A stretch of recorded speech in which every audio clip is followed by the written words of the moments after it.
আসসালামু আলাইকুম রহমতুল্লাহি ওবরকাতুহু। সম্মানিত দর্শক, ডক্টর মোহাম্মদ ইউনূসের সরকার এবং বাংলাদেশের বৃহত্তম রাজনৈতিক দল বিএনপি এখন পরস্পরের মুখোমুখি অবস্থানে রয়েছে। তারা কোনো অবস্থাতেই পরস্পরের বন্ধু নয়, এখন প্রতিদ্বন্দ্বীও নয়, বরং একে অপরকে অজানা কারণে শত্রু মনে করছে। বিএনপি মনে করছে যে ডক্টর মোহাম্মদ ইউনূস তিনি তার যে রাজনৈতিক দল এনসিপি, এই এনসিপির মাধ্যমে তিনি বিএনপিকে একটা ডাব্বা মারার চেষ্টা করছেন এবং বিএনপি নানা রকম প্রলোভন দেখিয়ে তিনি বিএনপিকে ক্রমশ ব্যাক ফুটেজে পাঠিয়ে দিচ্ছেন। এবং এটাকে বিএনপি যারা শীর্ষ নেতৃবৃন্দ অনেকে ডক্টর মোহাম্মদ ইউনূসের মূলা, ডক্টর মোহাম্মদ ইউনূসের কলা ইত্যাদি কথা বলার চেষ্টা করছেন যে তিনি কলা দেখিয়ে দেখিয়ে সময় পার করছেন। রাজনীতিতে শিষ্টাচার একটা বিশাল বিষয়। যতক্ষণ পর্যন্ত প্রতিপক্ষের উপর মানুষ ভরসা রাখে, আস্থা রাখে, তখন তাকে সম্মান করে কথা বলে। ডক্টর মোহাম্মদ ইউনূস যখন ক্ষমতা এলেন, বাংলাদেশের সবাই তাকে সেই সম্মানটা দিয়ে কথা বলেছেন। কিন্তু ইদানিংকালে দেখা যাচ্ছে যে তার প্রতি সমাজের কোনো স্তরের মানুষের আর সে সম্মান নেই। এক শ্রেণীর মানুষ তার কর্মজীবন নিয়ে, ব্যক্তিগত জীবন নিয়ে ট্রল করছেন, আরেক শ্রেণীর মানুষ তাকে নানা রকম ব্যঙ্গাত্মক নাম দিয়ে, তার নামকে ছোট্ট করে, বড় করে, সামনে টেনে পিছনে টেনে নানা রকম কথাবার্তা বলার চেষ্টা করছেন। এবং যখন ফরমালি রাজনৈতিক দলগুলো তাকে উদ্দেশ্য করে কোনো কথা বলেন, তো সেখানে আজ থেকে ৩-৪ মাস আগে তাদের যে কণ্ঠস্বর ছিল, তাদের কণ্ঠস্বরে যে বিশ্লেষণ ছিল, তারপরে তারা ডক্টর মোহাম্মদ ইউনূসের শানে বা সম্মানে যে বিশেষণগুলো ব্যবহার করতেন, সেই জিনিসগুলো এখন আর হচ্ছে না। তার বিপরীতে এখন ক্ষেত্র বিশেষে দলের যারা তরুণ রয়েছেন, বিএনপি যারা তরুণ রয়েছেন, তারা রীতিমতো যে সকল কথাবার্তা বলছেন তা ডক্টর মোহাম্মদ ইউনূসের জন্য নিঃসন্দেহে বিব্রতকর। এগুলো এক। ২ নম্বর হলো যে যখন ডক্টর মোহাম্মদ ইউনূস ক্ষমতায় এসেছিলেন, তখন প্রায় সবাই ধরে নিয়েছিল যে ডক্টর মোহাম্মদ ইউনূসের পর নির্বাচন, সেটা ২ বছর পরে হোক, ২ মাস পরে হোক, ওটা নিয়ে আসলে বিএনপির কোনো মাথা ব্যথা ছিল না। বিএনপি ভেবেছিল যে আফটার ডক্টর মোহাম্মদ ইউনূস যে নির্বাচন হবে, সেই নির্বাচনে বিএনপি শতভাগ বিজয়ী হবে। এখন বিএনপির যে বিশ্বাস, সেই বিশ্বাসের জায়গাটা সম্পূর্ণ ধূলিসাৎ হয়ে গেছে। যেদিন তারা দেখলেন যে ডক্টর মোহাম্মদ ইউনূসের মধ্যে কোনো পরিবর্তন হয়নি, তিনি 1/11-এর সময়টিতে তার রাজনৈতিক নেতা হওয়ার যে খায়েশ ছিল, রাজনৈতিক দল গঠন করার যে খায়েশ ছিল, এবং তিনি সেই রাজনৈতিক দলের মাধ্যমে নির্বাচিত জনপ্রতিনিধি রূপে রাষ্ট্র ক্ষমতা পরিচালনা করবেন বলে যে দৃঢ়তা তিনি দেখিয়েছিলেন ১/১১-র সময়, সেটি সময়ের প্রেক্ষাপটে তিনি পরাজিত হয়েছিলেন, সরি বলেছিলেন। কিন্তু আবার ২০২৫ সনে এসে নতুন প্রেক্ষাপটে তার সেই পুরনো রোগ নতুন করে মাথাচাড়া দিয়েছেন। ফলে তিনি একটা রাজনৈতিক দলকে প্রমোট করছেন, ছাত্র জনতার দল, যেটিকে এনসিপি বলা হচ্ছে, এবং তার সমস্ত রিসোর্সেস এই দলের পিছনে তিনি নিয়োগ করেছেন। ফলে কি হলো, দলের যারা নেতৃত্বে তারা একেবারে তরুণ প্রজন্মের, যাদের প্রায় সবার বয়সী ৩০ বছরের নিচে। কিন্তু ডক্টর মোহাম্মদ ইউনূসের যে প্রমোশন, তার যে ব্র্যান্ডিং, তার যে মার্কেটিং এবং তার যে পলিসি, এই কারণে কি হচ্ছে, এই ছোট্ট দলটি, যেটি ছাত্র দলের একটা উপজেলার কমিটির যে ব্যাপ্তি রয়েছে ছাত্র দলের, ওই পর্যায়েও এই দলটি এখন পর্যন্ত পৌঁছাতে পারেনি। কিংবা ছাত্রদল বা যুব দলের শীর্ষ নেতা বাদ দেন, চতুর্থ স্তরের যে সকল নেতৃবৃন্দ রয়েছেন, তাদের যে পলিটিক্যাল ম্যাচুরিটি, তাদের যে স্ট্রেংথ, সেই পর্যায়ে কিন্তু যাকে বলা হয় এই ডক্টর মোহাম্মদ ইউনূসের যে নতুন দল এনসিপি, তাদের শীর্ষ নেতাদের সেই পর্যায়ে আপনি মূল্যায়ন করতে পারবেন না। এরা ইউনিক, এরা ছাত্রদল, ছাত্রলীগ, ছাত্র শিবির, এই যে গতানুগতিক রাজনীতি আছে, সেই রাজনীতির বাইরে গিয়ে একেবারে নতুন একটা ভাবমূর্তি নিয়ে তারা সামনে এসেছেন।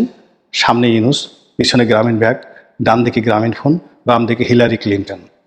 এরকম একটা ভাব নিয়ে এনসিপির যারা নেতৃবৃন্দ, তারা বাংলাদেশ চষে বেড়াচ্ছেন একটা বিজয়ের দ্বারপ্রান্তে পৌঁছানোর জন্য। ফলে কি হলো, ডক্টর মোহাম্মদ ইউনূসের যে সকল ভক্ত অনুরাগী রয়েছেন, যারা মূলত সবসময় তাকে প্রমোট করেন, দেখা গেল যে মির্জা ফখরুল সাহেব যদি প্রথম আলো অফিসে যান বা ডেইলি স্টার অফিসে যান, তখন যেভাবে তাকে মূল্যায়ন করা হয়, তার সে ১০০ গুণ গুরুত্ব দিয়ে তাকে, অর্থাৎ এই এনসিপির যিনি সভাপতি রয়েছেন মিস্টার নাহিদ, তাকে মূল্যায়ন করার চেষ্টা করে প্রথম আলো গ্রুপ।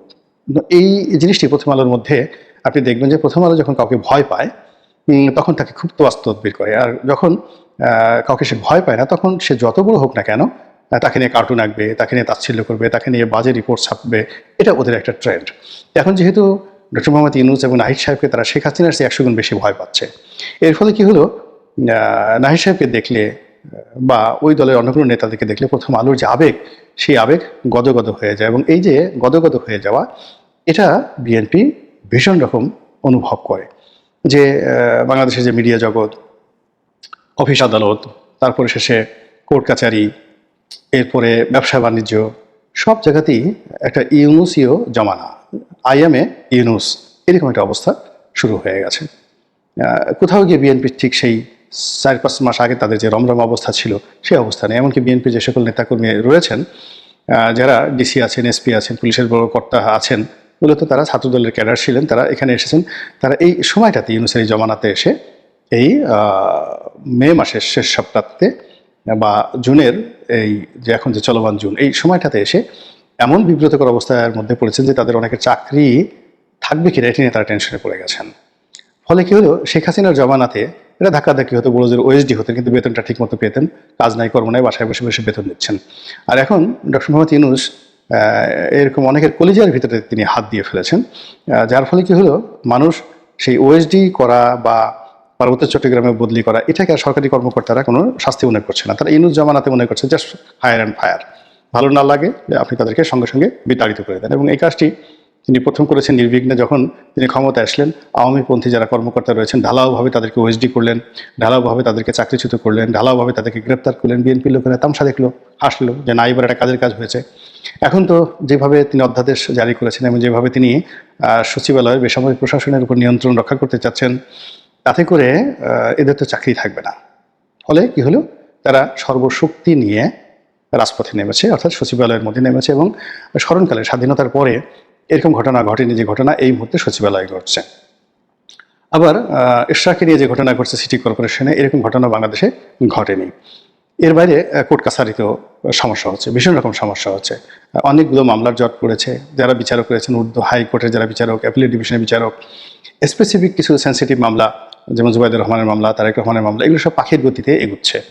কিন্তু সাধারণ মানুষের যে মামলাগুলো, এইগুলো যে জটিলতার মধ্যে পড়েছে, জটের মধ্যে পড়েছে, যে মামলা হাইকোর্টে 15 দিনের মধ্যে একটা সিদ্ধান্ত পাওয়া যেত, সেটা কাস্টমস রিলেটেড হোক, ব্যবসা বাণিজ্য রিলেটেড হোক, জামা জমি রিলেটেড হোক, গত 10 মাসে এরকম অসংখ্য হাজার হাজার মামলা এরকম জটের মধ্যে পড়েছে যে এক একটা মামলা 8 মাস 10 মাস পরে আদৌ শুনানি হবে কিনা সেটা বলা যাচ্ছে না। এটা হলো হাইকোর্টে। লোয়ার কোর্টে সেখানে বিচারক বলেন তারা সবচেয়ে বেশি নিরাপত্তাহীনতায় ভোগেন। এজলাসে বসে তাদের ভয় থাকে কখন কে লাভ দিয়ে এজলাসের উপরে উঠে তাদেরকে অপমান করেন, অথবা তাদের অনেক সময় ভয় থাকে যে কে তাদেরকে ধরে নিয়ে আবার সেই কোর্টের মধ্যে মানে গারদে পুরে দেন। এই যে আতঙ্ক বিচারকদের মধ্যে রয়েছে, এই আতঙ্ক ইতিপূর্বে কখনো হয়নি।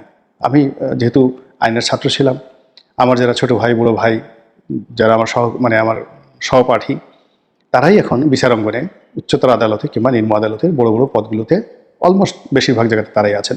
ফলে এখানে যে বাস্তব চিত্র একজন রাজনীতিবিদ হিসেবে আমি অনুভব করতে পারি, যেটি হয়তো অনেকে পারে না, যার জন্য এই কথাগুলো আসলে চেপে রাখা যায় না। সব কথাগুলো বলা উচিত না, সেন্সিটিভ বিষয়, কিন্তু তারপরে এগুলো চেপে রাখা যায় না। তো এই সমস্ত বিষয় নিয়ে, নানা রকম বিষয় নিয়ে বিএনপির সঙ্গে সরকারের যে সম্পর্ক, এটি এখন একেবারে মুখোমুখি অবস্থায় চলে এসেছে, দা কুমড়ার মতো শত্রুতায় পরিণত হয়েছে।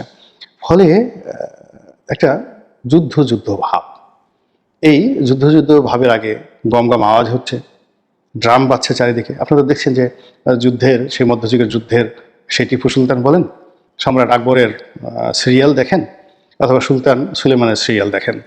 তো যুদ্ধের নিয়ম এখনও সেই আগের মতোই আছে। যুদ্ধের আগে প্রচণ্ডভাবে ক্যারেক্টার অ্যাসাসিনেশন হয়। এক পক্ষ অন্য পক্ষকে ছোট করার জন্য যাচ্ছে ভাষায় গালাগালি করে এবং জনগণকে উত্তেজিত করে নিজেদের পক্ষে আনে এবং প্রতিপক্ষকে গালাগালি করে জনগণকে তাদের বিরুদ্ধে বিক্ষুব্ধ করে তুলে। সেই কাজটি এখন বাংলাদেশ হচ্ছে। যারা ডক্টর মোহাম্মদ ইউনূসপন্থী, তারা জনগণকে নিজেদের সম্পদ মনে করে, নিজেদের দলের মনে করে, তারা এমন সব কথাবার্তা বলছে যাতে করে বিএনপির ইজ্জত পাংচার হয়ে যায়। আবার বিএনপির যারা লোকজন রয়েছেন, তারাও সাধ্যমতো ডক্টর মোহাম্মদ ইউনূস, এনসিপি এবং তার যারা সহযোগী রয়েছেন রাজনৈতিক দলগুলো, তাদের সম্পর্কে নানা রকম কথাবার্তা শুধু বলছে না, এবং অনেক জায়গাতে কিছু মারামারি হয়েছে, ধাওয়া পাল্টা হয়েছে, মারামারি হয়েছে। তো এটাকে আপনি ধরে নিতে পারেন যুদ্ধ পরবর্তী একটা ড্রাম বাজানো, মানে বাদ্য বাজছে, বাকযুদ্ধ চলছে, ক্যারেক্টার অ্যাসাসিনেশন চলছে। এরপরে যেটি হবে সেটা হলো শব্দ। যুদ্ধ শুরুর আগে যখন তীর কেন্দ্রিক যুদ্ধ ছিল, তখন শুরুর আগে মানুষের তীর মারত, এরপরে স্থলযুদ্ধ শুরু হতো, তলোয়ার দিয়ে সামনাসামনি যুদ্ধ শুরু হতো। তো তীরের পরে যখন এটা কামানের যুগ চলে আসলো, তখন সবাই প্রথমে কামান দাগায়। এখন যেটা হচ্ছে, এখন ধরেন যুদ্ধের যে নিয়ম, সেই যুদ্ধের নিয়ম অনুযায়ী বিমান বাহিনী আগে আক্রমণ চালায়, বোমা মানে ফেলে, ড্রোন ফেলে, তারপরে শেষে কামানে গোলা ছুড়ে, এরপরে ধীরে ধীরে ধীরে ধীরে একেবারে যেটা ফাইনাল যুদ্ধ, স্থল যুদ্ধ, সেই দিকে যায় আর কি। তো এখন সরকারের সঙ্গে বিএনপির যে সম্ভাব্য একটা কনফ্লিক্ট অ্যান্ড কন্ট্রাডিকশন, যেটিকে আমরা রাজনৈতিক যুদ্ধ হিসাবে বলছি, সেটার দ্বিতীয় স্তরে চলছে। অর্থাৎ ড্রাম বাজানোর পাশাপাশি একজন আর একজনের বিরুদ্ধে যে অস্ত্র নিক্ষেপ করা, যে তার হাতে যে ক্ষমতা রয়েছে, আমরা যুদ্ধের ভাষায় যেটাকে কামান বলি বা তীর বলি, কিংবা আকাশ থেকে বোমা বলি, ওটা এখন রাজনৈতিক দলগুলো তাদের শক্তি প্রয়োগের ক্ষেত্রে দেখাচ্ছে যে কে পারে, সিটি কর্পোরেশন কে দখলে রাখতে পারে, বা সিটি কর্পোরেশন মেয়রকে শপথ না পড়িয়ে কে থাকতে পারে, এই জিনিসগুলো নিয়ে কিন্তু একটা জেদাজেদি মুখোমুখি অবস্থার মধ্যে রয়েছে। এবং এই যে পবিত্র ঈদুল আজহার যে ভ্যাকেশন চলছে, এই ভ্যাকেশনের পরে যে সময়টি আসছে, আবার সেই জুন মাস, আবার সেই জুলাই, আবার সেই আগস্ট, ফলে আগামী যে 3টি মাস, এই 3টি মাস বিএনপির জন্য এবং সরকারের জন্য এটা একটা লিট মাস্ট এসিড টেস্ট। এবং প্রকৃতির যে নিয়ম, সেই প্রকৃতির নিয়ম হলো একই ঘটনা বারবার একই সময় ঘটতে থাকে। আরও আশ্চর্য ব্যাপার হলো একই জায়গায় ঘটতে থাকে। আপনি বলেন তো, বারবার যে যুদ্ধ হবে কেন পানিপথের মতো জায়গাতে 3টা যুদ্ধ হতে হবে? প্রথম পানিপথের যুদ্ধ, দ্বিতীয় পানিপথের যুদ্ধ, তৃতীয় পানিপথের যুদ্ধ। আবার ভারতে মারাঠাদের সঙ্গে এবং রাজপুতদের সঙ্গে সবার যুদ্ধ হয়। সেই ইংরেজদের সাথে বহুবার যুদ্ধ হয়েছে, মারাঠার সাথে মুঘলদের হয়েছে, বহুবার যুদ্ধ হয়েছে মারাঠাদের সাথে, আবার রাজপুতদের সাথেও সবারই যুদ্ধ হয়েছে। এবং জায়গাগুলো এক, মানে যেই জায়গাগুলো, অর্থাৎ পাঞ্জাব বলেন, ইউপি উত্তরপ্রদেশ বলেন, তারপর শেষে এই যে পানিপথ বলেন, ইভেন এই যে পানিপথ উত্তরপ্রদেশ, আমরা যে প্রাচীন কুরুক্ষেত্র বলি, ঠিক সেম জায়গাতে। আবার ঢাকাতে ধরেন যে জায়গাগুলোতে মুক্তিযুদ্ধের সময় যুদ্ধ হয়েছে, কৌশলগত খোঁজ নিয়ে দেখেন ব্রিটিশ আমলে ওইসব জায়গাতে কিন্তু যুদ্ধ হয়েছে। সন্ন্যাসী বিপ্লব যেখানে হয়েছে, সেখানে ফকির মজনু শাহের বিপ্লব হয়েছে। তো এরকম মানে প্রকৃতি এমন একটা ব্যাপার, মানে জুন মাসেই আপনার ঝড় বৃষ্টি হতে হবে, আগস্ট মাসেই দুর্ঘটনা ঘটতে হবে, তারপরে শেষে ঢাকা শহরে সমস্ত কিছু হতে হবে। মানে চট্টগ্রাম কেন্দ্রিক যেমন জিয়াউর রহমানকে হত্যা করা হলো চট্টগ্রামে, এবং সেখানে চট্টগ্রামকে কেন্দ্র করে একটা বিরাট কিছু করার চেষ্টা করেছিল জেনারেল আবুল মঞ্জুর, কিন্তু হয়নি।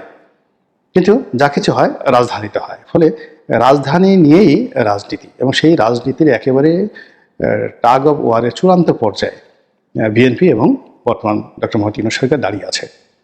এবং তারা তাদের জ্ঞান, বুদ্ধি, প্রজ্ঞা, অর্থ, ক্ষমতা যা কিছু আছে, অল কানেকশন তারা পরস্পরের মুখোমুখি দাঁড় করিয়েছে, এবং যা জুন মাসে এবং জুলাই মাসে অনিবার্যভাবে একে অপরের প্রতি তারা প্রয়োগ করবে, এবং সেই প্রয়োগে কে টিকে থাকে সেটাই দেখার বিষয়। আমার কাছে যেটা আশঙ্কা হচ্ছে যে উভয় পক্ষ এখানে ক্ষতিগ্রস্ত হবে, এবং মারাত্মকভাবে ক্ষতিগ্রস্ত হবে। আল্লাহ আমাদের সবাইকে হেদায়েত দান করুন এবং হেফাজত করুন। আসসালামু আলাইকুম ওয়া রাহমাতুল্লাহি ওয়া বারাকাতুহু।